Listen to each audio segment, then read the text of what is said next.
Sports Entertainment Network. Please subscribe, hit that like button, and as always, leave a comment, and thank you for enjoying the video. Shot to right, slicing toward the pesky pole, down the line, and it's going to be out of here! Line down the right field line toward the pesky pole, leaping up, and that ball is gone! That's a home run! A lot of our Nesson team as well. High fly down the right field line, headed toward the pesky pole, that one tucked in, and that ball is going to be against the wall, and into second base. Number retired, and now Rafael Devers trying to retire that baseball inside the pesky pole.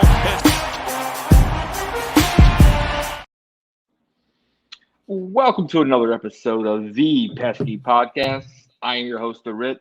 With me, like always, is my man DC and the OG.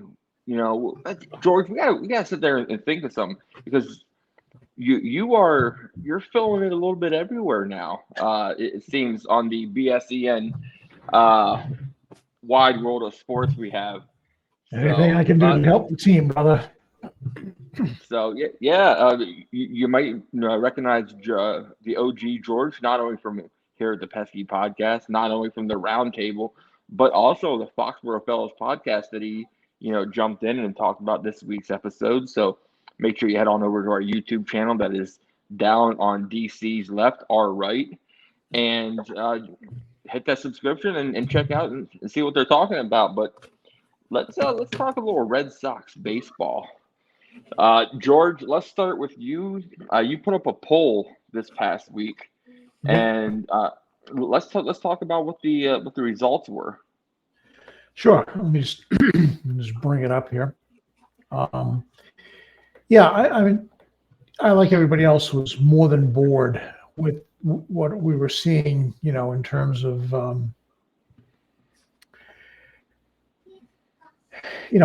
baseball talk. And so I put up a poll on Twitter, and I said, well, let's play. Who's the next Red Sox starter you'd like to acquire? I'm figuring I put the big ones up there: Blake Snell, Jordan Montgomery, Dylan Cease, and Jesus Luzardo. What surprised me was that the two top people was a tie. Montgomery and Luzardo each had just under 36%, and Blake Snell was something above 20, and Dylan Cease was somewhere just above 8. So I mean, the fans, people on Twitter don't seem to care where they get our pitching from, as long as we get our pitching. Okay, you give out the farm system to get somebody like a Luzardo, or you go out and spend the cash to get somebody like a Montgomery. So. Yeah, and given the absence of news, people's minds have generally exploded with like some bizarre trade and other options. So, yeah, please, somebody in the front office, do something quick because Red Sox Nation is losing their mind. DC, I'm sure you've seen George's poll. What did you sit there and think, and who did you vote for? If you'd like to release that information. I mean, it was pretty on par with what I thought was going to happen. I think Jordan Montgomery is definitely a guy that everybody wants, but the price is going to be a little too high, I think. I actually voted for Luzardo. I'm pretty sure I voted in it. If I didn't, I do apologize. But if I did, I would have voted for Luzardo. We talked about it last time. I think it would take either Meyer or Roman Anthony in the trade, but a young guy like that's had that many innings and that successful, he'd be my choice. But I'm not surprised by the results. They're pretty what I expected. Let's sit there and touch base a little bit with not only just Jordan Montgomery and what you just said, DC, about his price tag, but the extension that Chris Sale got for the amount of innings he's pitched over the last 4 or 5 years, and the extension he got was what 2 for 36. Was that what he got? I think 2 for 30. Was it 38? I don't know. I can't think of the number off the top of my head. It was 2 for 36, 2 for 38, something like that. And I was reading an article, and it's like Chris Sale signing that extension with the Braves could hurt a lot of other teams going after Jordan Montgomery, because if he is still, with what he's done and the amount of games he has not played over the past couple seasons, still getting, anywhere from, I think it was 18 million a year. That is crazy to think what that's going to do to try to acquire Jordan Montgomery, when I think I read somewhere he's looking at like 172, 176, for a contract. So, DC, what were your thoughts when you sit there and heard the conversation with Chris Sale extension and the possibility of what that could do for, the teams that are trying to go after Montgomery?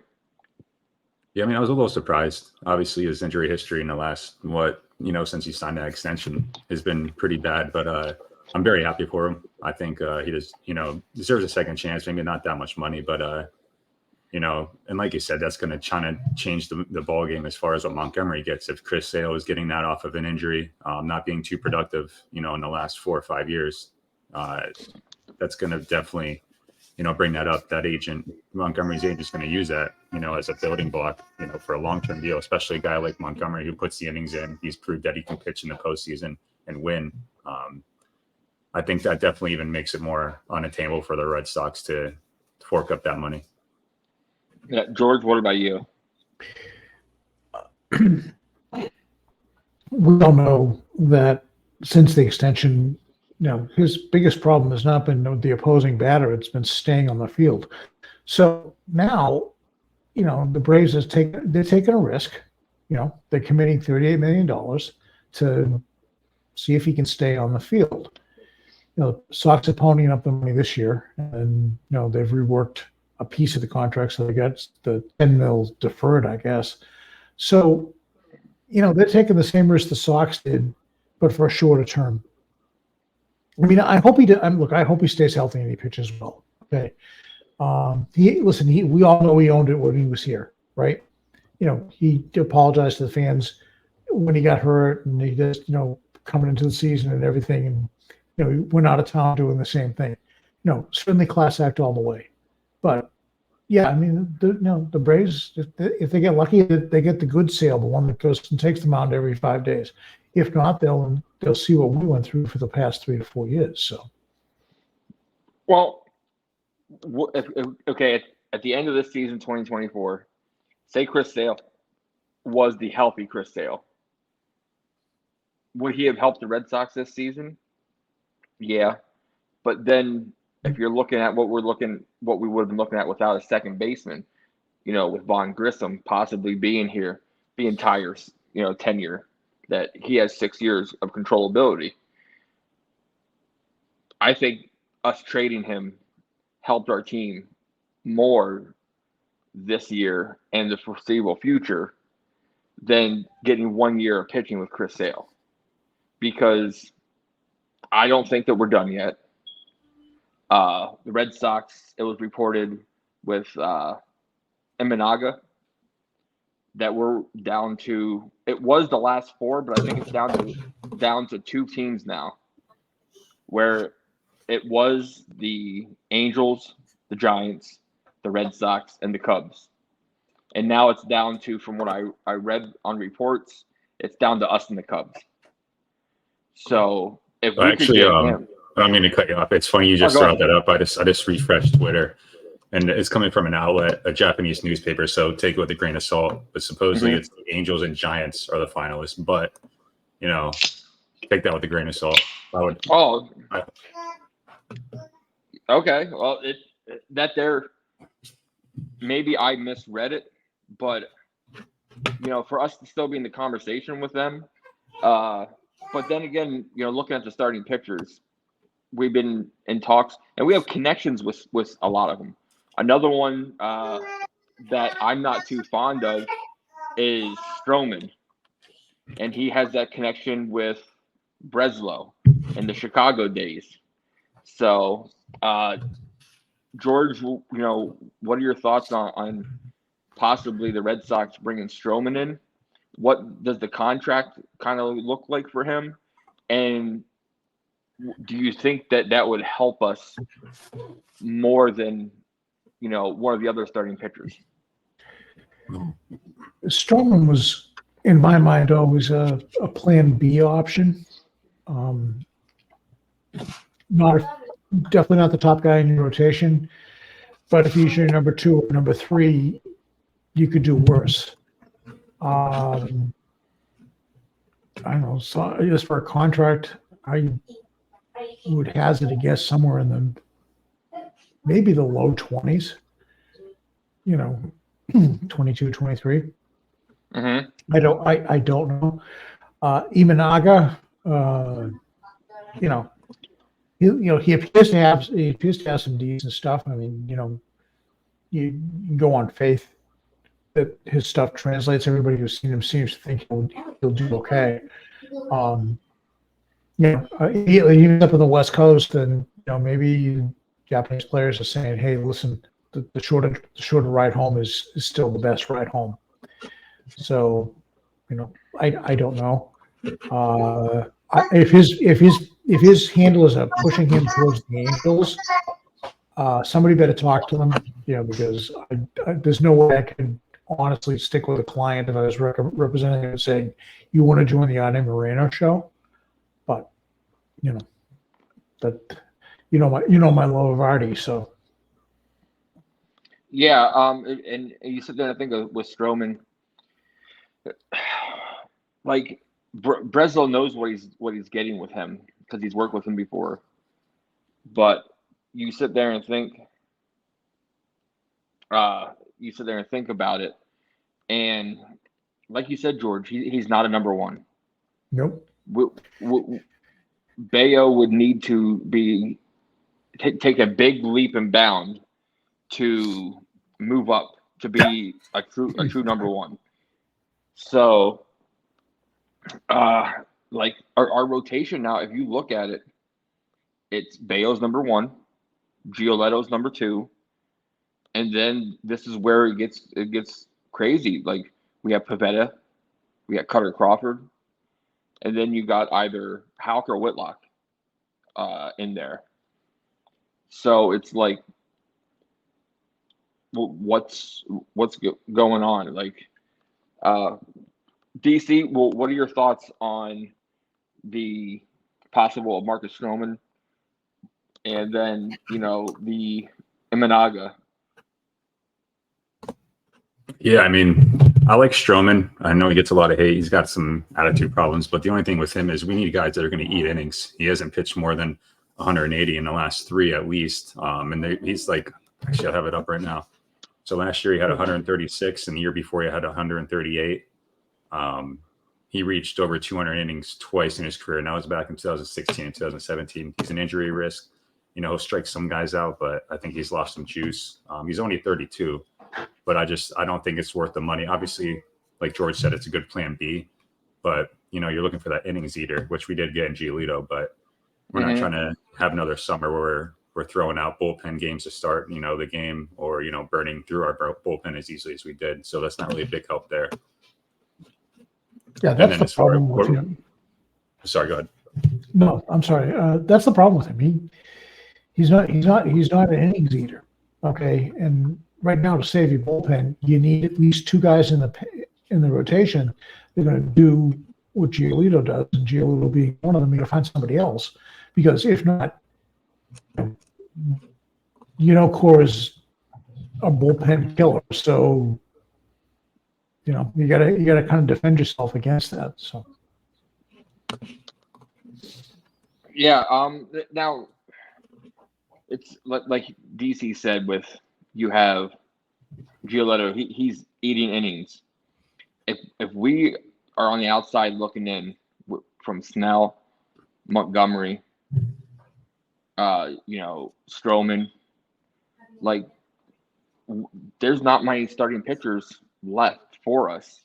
Now, a lot of people are saying Mike from the Pesky Party Hour, he's even saying, he's like, this is a rebuild year. This will be a bridge year where we're actually going for we're getting people to fill in this year to continue to go into next year. So, looking at next year, there's a Japanese pitcher who wanted to be let jump in this year, but he went in really late. Sasaki. So he's 21 years old. If he would have a chance to come out next year, with being as young, would the Red Sox maybe look at him, or would it be another Dodger shit show to where the Dodgers are like, oh, well, we're bringing you over here and give you this? George, what do you think? Are you thinking the same thing as Mike? Like, this is we're going to compete, but we know we're going to be more valuable next year to really compete for more wins. I don't think the team can publicly say that. Okay, let's face it, the fan base is pretty fed up. Bristol's made some decent, but the moves he's made have been okay. All right, bring G Little, great. Sending Doogie out of town, good move. Okay, but we cannot go through another last place finish. Okay, the fans just will not accept that. All right, if they can prove that they stay in the pennant race throughout the season, and try to make the wild card, round or whatever, and they can do that into September, you might have bought yourself some forgiveness there. But to go and say,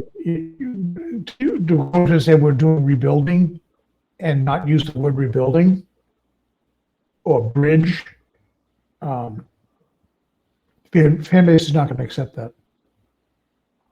Not at all. No. The fan base is upset that they're not hearing anything that's leaked. Like, the fan base wants to be so involved, and it's just it kills, being patient. And when something happens, like, Giolito, signing, like Chris Sale trade, Breslow said it from the beginning, there's going to be a lot of moves made, and people aren't going to like them all. So, DC, what are your thoughts? Do you think that this is going to be, a low-key bridge till next year when we actually go in, or what are you thinking? If you would have asked me like 2 months ago when Tom Werner said full throttle, hate to say that saying because I'm getting sick of hearing it, but I would have said we would have been going all in. But I think like George said, you just can't come out and say that. Obviously the way they've been acting kind of just it flows with that idea of a bridge here, which obviously you can't say because this fan base will riot. But I think, unfortunately, that's the way we're going. Obviously, you're having all these reports come out. I don't know how true they are, but, they don't want to get close to the luxury tax. They want to be below. I think Sean, the one reporter that was on with Cotillo, was it McAdams? Sean McAdams? Is that wrong? Yeah, he was saying they're not going to come close to, getting to that level, that first level, which is disappointing. At this point, I've been pretty optimistic this whole off season, but each day that goes by, I get I lose a little bit more, and I'm getting to the point where it's just for the goddamn Red Sox, man. Like, they're not a small market team. They need to spend.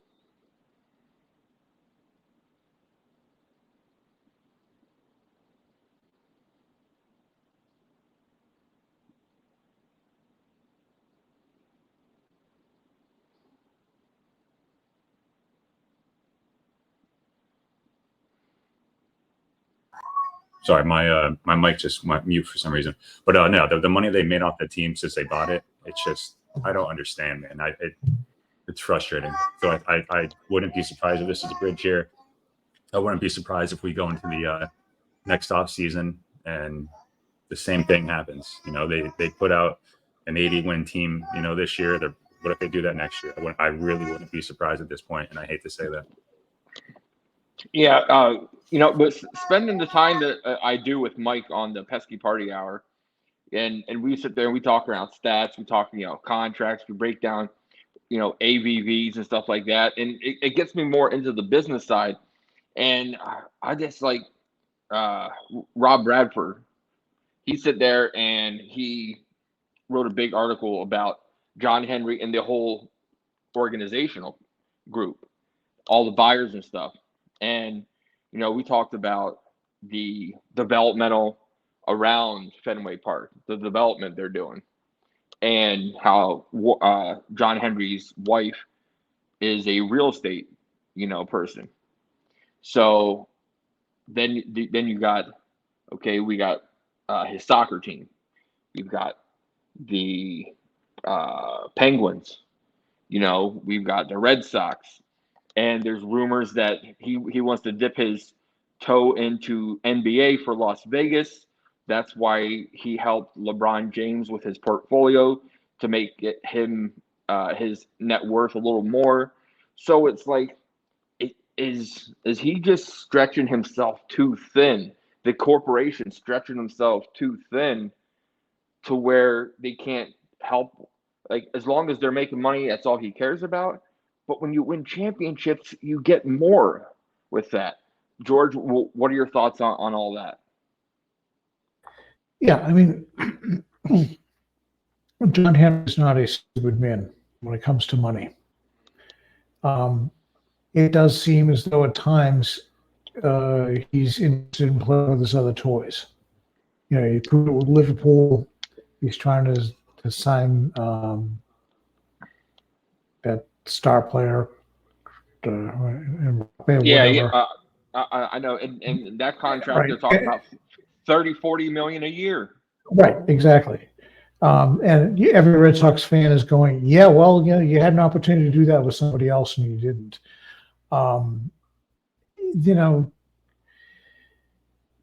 It's all with these guys. It's all about building their empire. Okay, and the portfolio. Yeah, build the portfolio. And you know what? When you have that amount of money, I guess that's all you get a chance to, to live for. I mean, he can look back at his time buying the Red Sox and go, "Hey, I got you 4 championships. What else do you want?" Prior to 2004, we'd have killed for 1. We've had 4 in the last 20 years. Everybody's going to say, well, we'll move on from that. No, we've had the taste. We like the taste. We'd like to have some more. I don't think he can afford them. I don't think he'd afford to take a giant step backwards. I think he's willing to live with the mediocrity of the situation for a while until he feels he's forced to doing it. Buying the Penguins, there isn't anything for that franchise either. It's just putting it in the NBA. Okay, good luck. That's talk about high stakes money sports teams with some of the contracts that get handed out in the NBA. So I don't know. He's certainly behaving like it. And if he trusts the person who's running the organization, say Sam Kennedy, and he goes, Sam, you're the division head, handle business. All right. Every division head gets a budget. You got to live within it. All right. It's the nature of the beast. If you've been a manager, this is your budget. You got to stay within it. All right. To be under the budget going into the season is not necessarily a bad thing because it gives you leeway come trading deadline. All right. And that's, if you think you're going to be close and you've already got a couple of deals lined up, you say to your owner, look, we're going to go over the salary cap. Okay. And if if you look like you're going to, get in and do something in playoffs, go on and say, go ahead. But, going in even $8 to $10 million under the cap, so what? That makes a deal easy to consummate before the trading deadline because you're not having to make other moves to kind of make it palatable. You can make the move and strike first. So that part of it is kind of people not understanding business. But yeah, he's off playing with new toys and evidently doesn't trust Sam to run the business as he likes because he's got to stick his nose in it. We'll see. Yeah, well, if you think about it, like when he bought the Red Sox, he bought them for, what was it? $340, $380. Yeah, something like that. So, he might be thinking overall, like, okay, let's do all this development around Fenway Park. Then all that development, all the businesses, the high rises, makes Fenway Park worth more, and he can get way more for it if he does feel like selling it.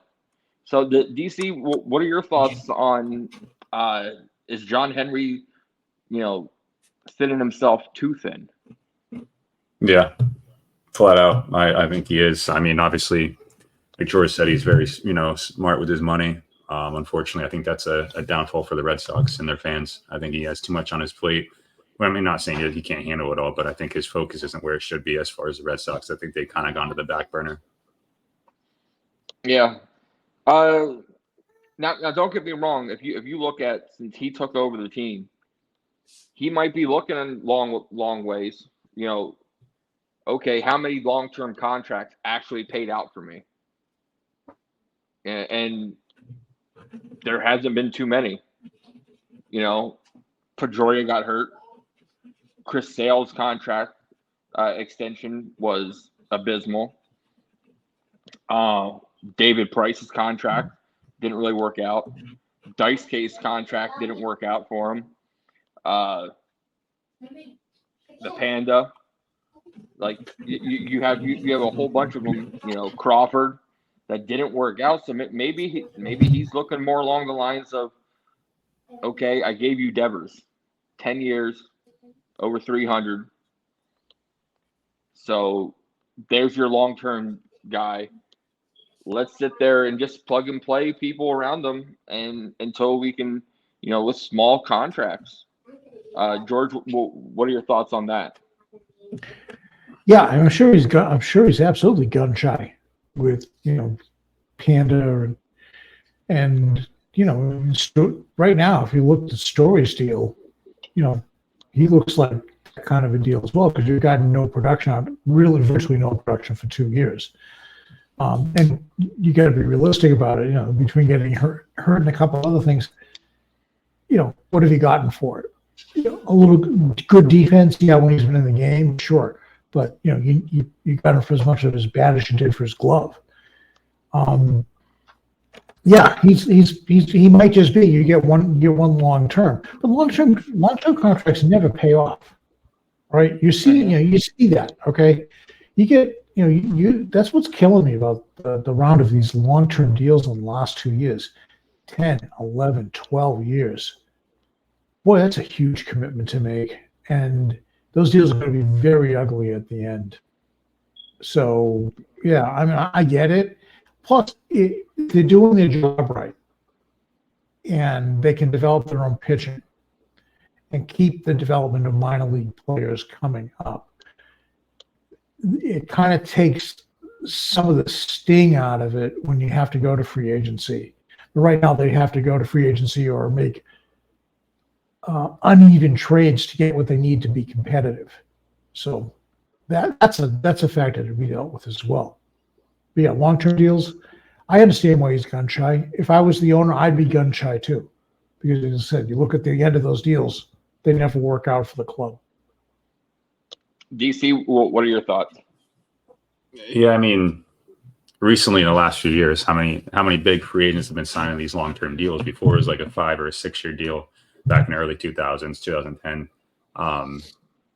But it's like, you want to build up your farm system. I mean, you get all these studs. What's going to happen when you got to pay them? Are we just going to let them go like we have in the past other endeavors? John Lester, Xander Bogaerts, stuff like that. So I think it's maybe gun shy and not only just making those big deals, but also making the wrong ones. I think we spent money in the wrong areas sometimes. We had to, we signed David Price. Would we have signed that deal if we would have kept Lester? I'm not saying it would have, benefited us, but, I don't know. You kind of think about it that way. It's like, are you analyzing these deals, as best as you can? Are they, kind of deals that you're just doing off the hip because you made some mistakes like Lester or Bogaerts?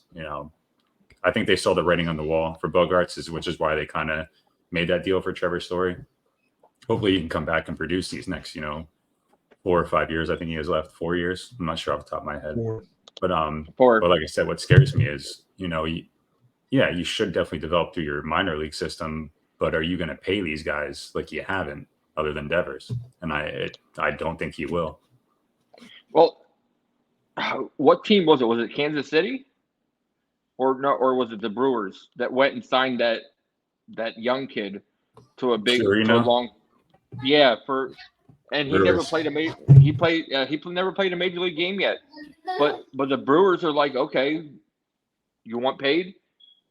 Let's get there and let's get you locked up. Would you be okay? Say we get a Dylan Cease, a Stroman, and then the only other really big offseason moves would be like maybe another right-handed bat. And we look at it and be like, okay, let's pay Casas, let's pay Bayo, $100 million for 6-7 years. Would you guys be okay?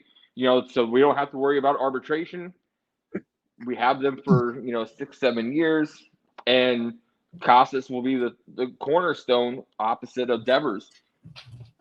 Yeah, I mean, I'd be cool with it, but the only thing about that is what money are they going to have for a right-handed bat? I just read Hector Gomez tweeted the Dodgers are now the front runner for Teoscar because they're willing to go 3 years, and that's what kind of fucks me up is it's one extra year. Like, and you're losing guys. You're playing this game of chicken trying to shred payroll, but in that time those players are talking to other teams. Their agents are working around the clock.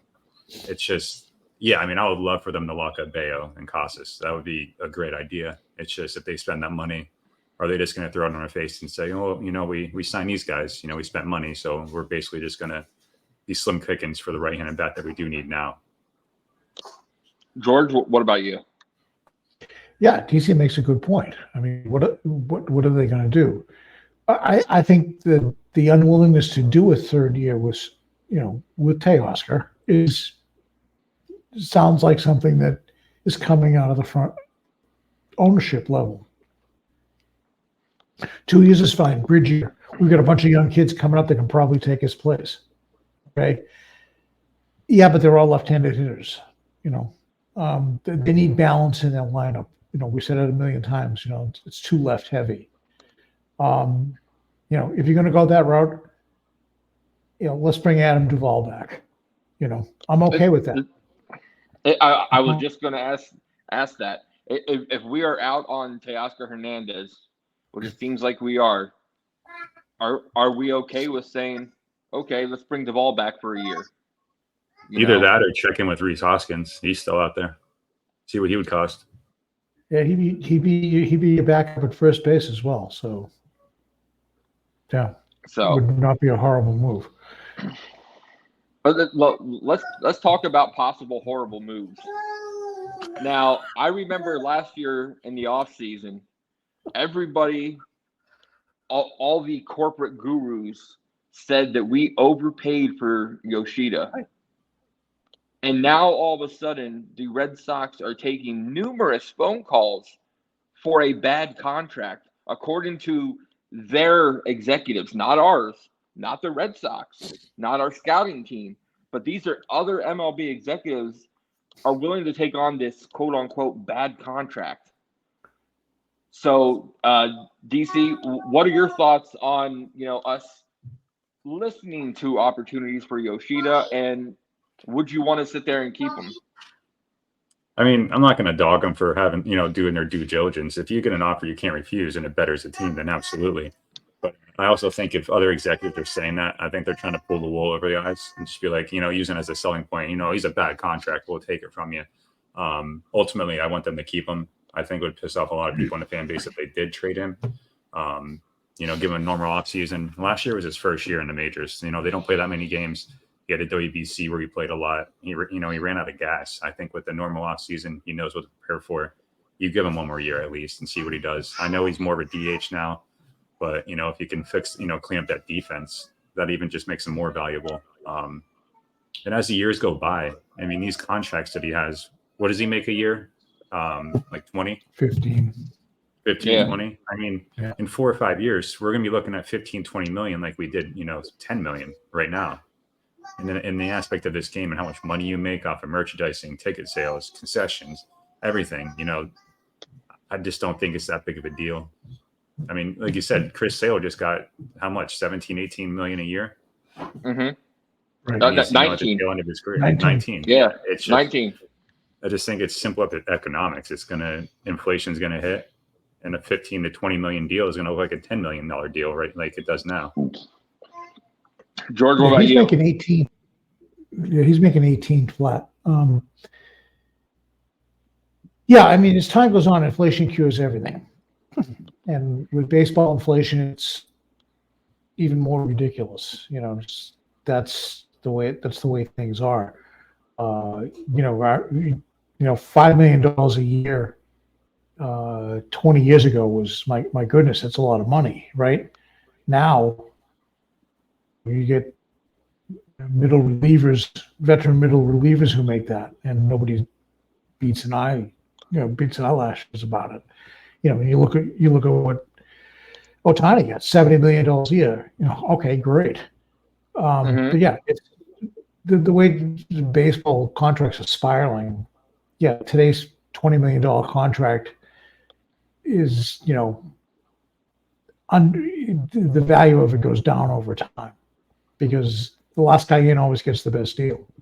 So, I remember when I was a kid, Larry Johnson was the highest paid athlete, and it was only like 82 million. Like, that's crazy. In the mid 90s, to thinking that people like Ohtani's making almost that in one season now. Yeah. So, well, guys, we're going to sit there and we're going to do something we haven't done for quite some time. We're going to play a little all right, fair or foul. So, I came up with some great ones this time. And it's kind of fun because I didn't even let you guys know. So let's sit there and let's start off with the Red Sox will have a top 10 offense yet again in 2024. So last year our offense finished 6th with the quote-unquote left-handed heavy bat that we had in our lineup. So, George, what are you saying on the Red Sox will have another top 10 offense this year? I think that's fair. I think, Costas will be going into his second season. I think it was, he'll come out of the gate slightly harder than he did. I think he'll have better offense coming out of second base. A full year, Trevor Story won't hurt you as well. I think your outfield has the potential of putting up some good numbers, And, we was talking about Yoshida, second full year in the bigs, he understands what, how to pace himself. Okay. So, yeah, I think definitely top 10. Okay. DC, what about you? Yeah, I'm going to go fair. I agree with everything Gord said. Costas, I think, even has an even more stronger year. I think he starts off, really well up the gate. Doesn't slump like he did before. Sorry if you hear the baby in the back. Going a little notes out there. Trevor Story can, be Trevor Story. I think that adds a lot. And guys like Abreu, if he pans out, it's like he did at the end of the season, like he did for us.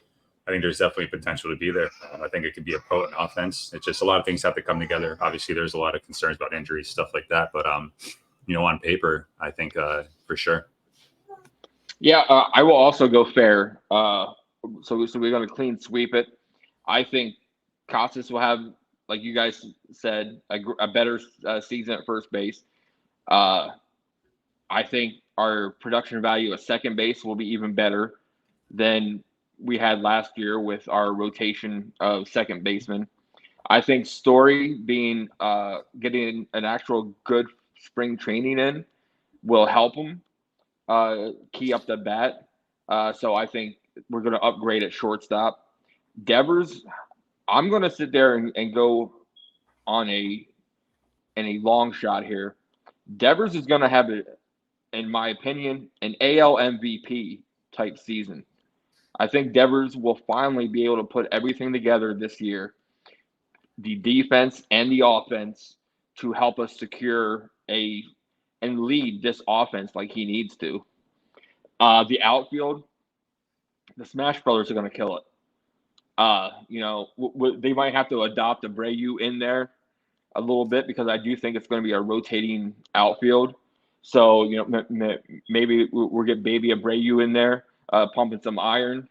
And, he can sit there and end up looking at the end of the season as jacked as Yoshida, Duran, and Popeye Tyler O'Neill. So, but next up, we're going to go Kenley Jansen will not be our closer by the end of the 2024 season. So, DC, we all heard that the kid was in the background, flip it out over Red Sox Nation.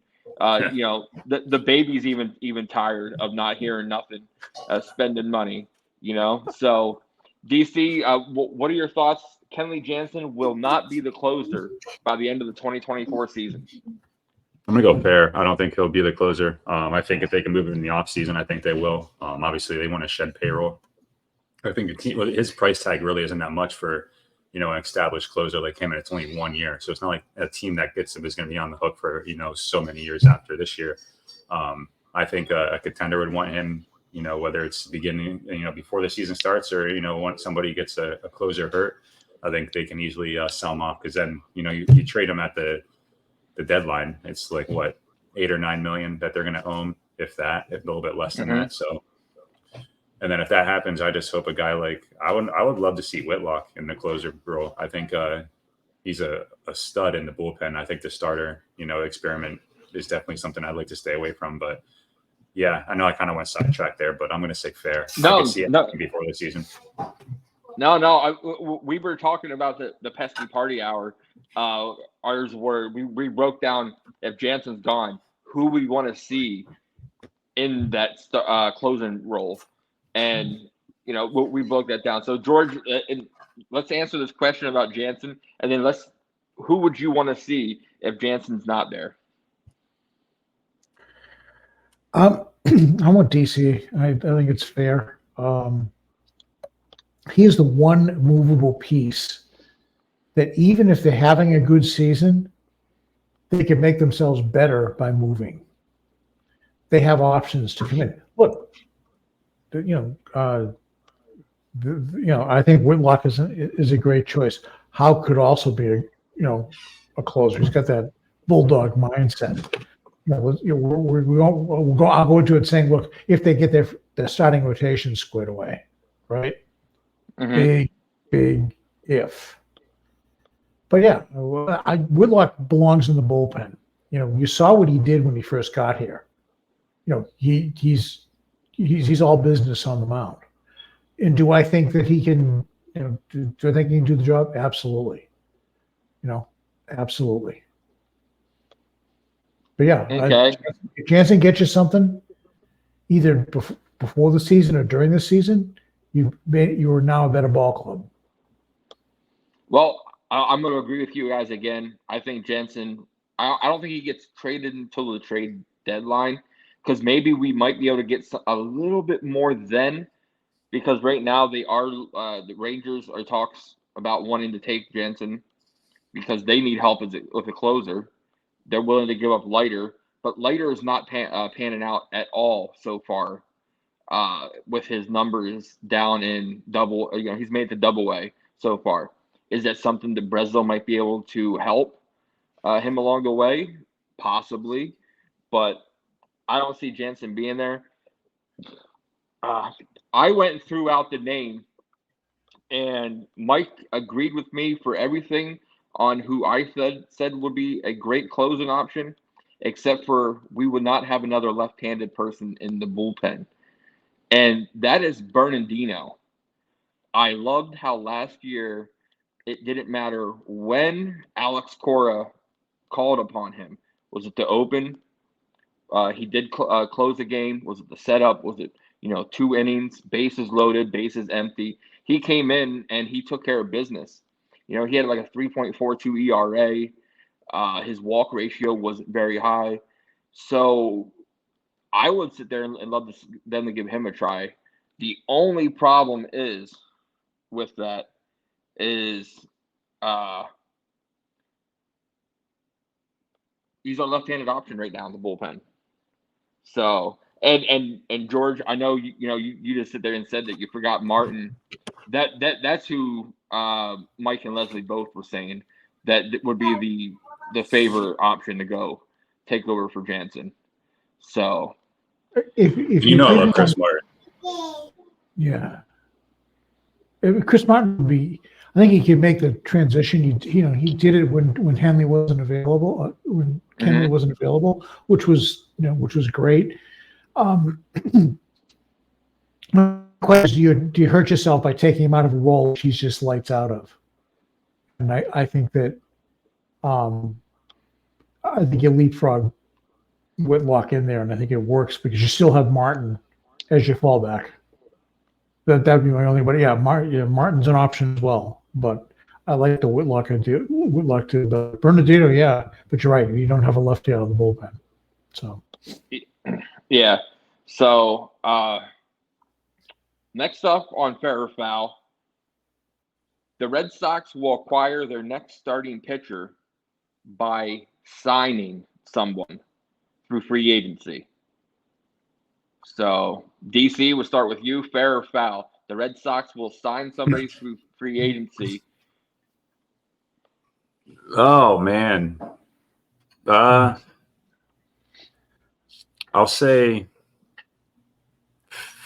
man, I don't know. I would say fair. I think, okay. I don't know if they would be going for the guys that, everybody wants, like Cease or Luzardo. I think that priced me maybe a little too high. Yeah, I guess I'll go fair.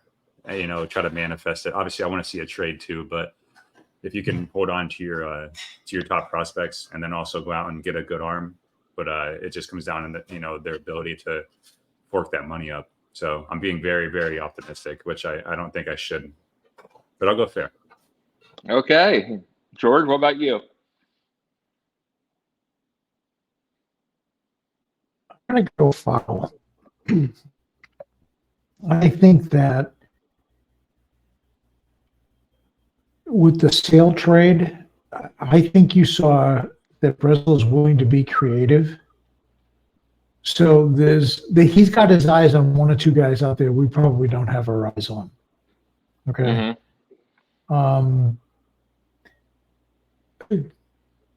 I think he's going the trade route, because if he doesn't sign Montgomery or Snell, he's stuck with the next level down, which is Stroman and James Paxton. All right, those are your guys up next. Okay, I think he needs a very good pitcher. I think he's going to do that via trade. So yeah, I'd say foul. Okay, I will also be saying foul. One person God that damn it, I should have said foul. well, one thing, George, that we forget about. A lot of people were in on Keller from Pittsburgh, and I don't think his cost would be as much. But I am still saying Mike and Leslie both did not like. I'm still saying it's going to be by trade. I'm saying it's going to be Luzardo, and I'm saying we're giving up Marcelo Meyer to get him. And Leslie despises Trevor Story. And I'm like, we got Trevor Story for 4 more years. Everything I'm hearing from scouts to, teammates and even, a former coach, Zanatello in our system, they said, is Marcelo Meyer-like, but he's younger than him. I can see him working his way up through 4 years because we already got our second baseman now with Vaughn Grissom. And everybody thought for the longest time, myself included, Meyer and York. That's our middle infield. But I'm personally switching to Grissom and Zanatello. And I think we can trade Marcelo Meyer and get a Luzardo, and he's able to eat innings. So, what are your guys' thoughts on that? Are you guys as bad as Mike and Leslie? because Leslie doesn't want Story around at all. So I think I get the hate on Story, but I think he can really change that narrative. If he comes out hot in the beginning of the season, obviously, you'd want him to play up to his contract that he signed for. But what you just said, I don't hate it. If I had to choose between trading Meyer or Anthony, not saying I don't like Meyer, but I would trade Meyer over Anthony. Yeah, definitely, George. Yeah, first of all, their club's going to line up for Meyer. Top 5 pick. Got good stuff. Got derailed at the end of the season due to injury. He slipped a little bit in the rankings because he got hurt at the end of the season. But everybody wants a shortstop. So that's the guy. Yeah. Unless you decide to trade Meyer to Kansas City and go pick up Bobby Witt Jr. There's a deal I'd make. Maybe creative, but still, Meyer's expendable. I love the kid. I've seen him play a couple of times. Love him, love his hands, love his power. All that good stuff. But yeah, he brings you the one thing you can't develop right now, which is front end pitching. Yeah, he has to go. So the last fair or foul question.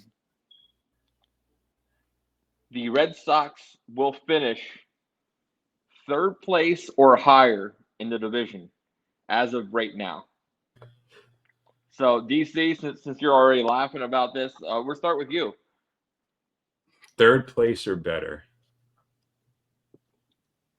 I'm going to go foul. As it stands right now, foul. I think the Orioles are a force to be reckoned with. I think if they start, if they get a starter, kind of like we need, or one of their young guys kind of puts it all together right away, I think they're going to finish first again.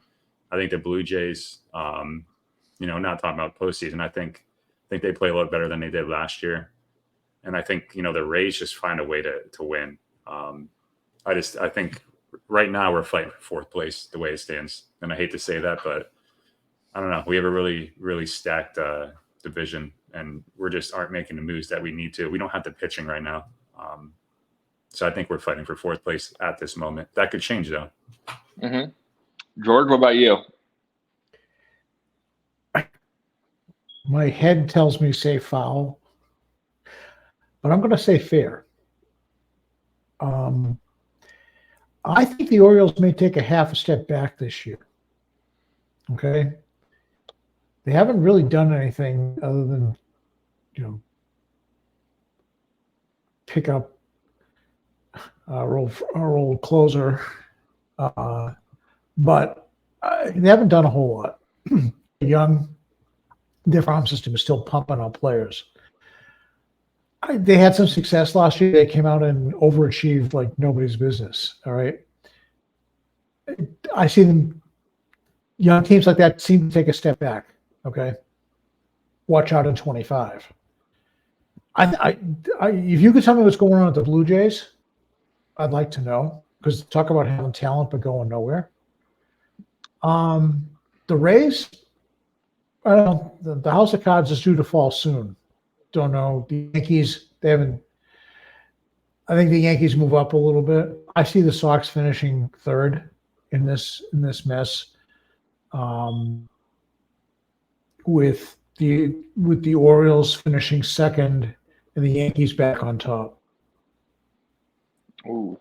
And the Jays, the Jays and the Rays in 4 or 5. It's the division is changing, but yeah. Well, man, George. First off, I think you're reading my notes because I sit there and I don't think the Orioles are going to be on top of the division like everybody says. No. I'm thinking this is be a fair statement. I think we're going to be in third, but it could be a close fourth. I think Tampa will be on top as of right now. Tampa will somehow be on top. Then, unfortunately, the Yankees, then us, then Baltimore, and then Toronto. You know, everybody will probably call me nuts, but I that's just I don't know. I think this year we're gonna get more, as long as we're healthy. We should have. Could you imagine what our offense would have been like? Now, don't get me wrong. If Adam Duvall never got hurt, we either never would have seen what Jarren Duran could do, or we would have had to wait longer to see what Jarren Duran could do. But if we had a full season last year of Adam Duvall, if our starting pitchers were all healthy, which would have been less on our bullpen, you know, we could have been doing a lot better than last place overall. Mm-hmm. So, but that was our fair or foul segment, guys. So let's sit there and go quick around the horn for some final thoughts. We'll start with you, DC, and then we'll close the show. Shit or get off the pot. Nut up or shut up. That's all I got to say. If it is a bridge year, just come out and say it's a bridge year. You know what I mean? Don't piss in my face and tell me it's raining. That's how I feel right now. Okay. It's not raining. It's lemonade, DC. It's okay, though. And it tastes a little bitter. So, George, what about you? And what can we expect on your column for tomorrow morning? Sure. As far as the Red Sox, I'm with DC 1,000,000%. Let's get it done. Let's get a good pitcher in here, and let's get a good right-handed bat. And quite frankly, if it's not Teoscar, as I said earlier, give me Duvall. I'm happy with that. Okay, the man can play all three outfield positions at a very decent level, and knows he can play in Boston. The fans love him already, so you know you're not. And I don't think he's going to cost you a whole lot. All right, but yeah, we need a pitcher by trade, by signing. Get a frontline starter and do it however you do it, just get it done. All right. And then fill in the pieces afterwards. And let's see what happens. I mean, spring training opens in what, 5.5 weeks? You know? Exactly. Yeah. To give you a kind of a preview of tomorrow, I talk about, you know, the slowness of things. I talked about my poll. I covered the cost of pitching earlier this week in another article that I did that breaks down the ways you acquire pitching. And, you know, you go back and read that because I think that's important to understand because there's three ways and all three are right, wrong, and indifferent at the same time and all have their risk-reward options for each. I also do a little touch on the Patriots because tomorrow is at the very least going to be Matthew Slater's last game. And for those of you that are not Patriots fans, he's been the special teams captain for this team for a long time. I think Belichick's going to do something special for him in the game, much like he did for Flutie in Flutie's last game with the team. We had him do a drop kick. I think you're going to see they'll put him in at receiver or do something nice for him. He's been the ultimate team player, good human being all the way around. And we may be watching his last game as a coach for the Patriots, or I'm almost assuredly certain that he's definitely his last game as GM. So a little bit of that. And unless something breaks overnight before I release it in the morning, that's about it. We can only hope. But yeah, that's what I got. Okay. And, you know, my final thoughts is, you know, just overall, we got to sit there and put a product out there that we can be content with. Like, I'm looking at bringing back Justin Turner before we bring back Adam Duvall, just because Justin Turner was the heart and soul of the team. And, man, that man just throws some dirt on it. Like, he played more games hurt than, you know, Chris Sale probably pitched in the past how many seasons. So, but other than that, I kind of want to just sit back and, you know, just wait for the next oh my god moment with the Red Sox, because you know there's one coming. So, But make sure you head on over to our YouTube channel at BSEN617. Subscribe. Check out all of our podcasts we have on there. Follow us on Twitter at Pesky_podcast. The link tree is right there for our Boston BSEN and the Pesky Podcast. But for George, for DC, and myself, check you out next time on the Pesky Podcast.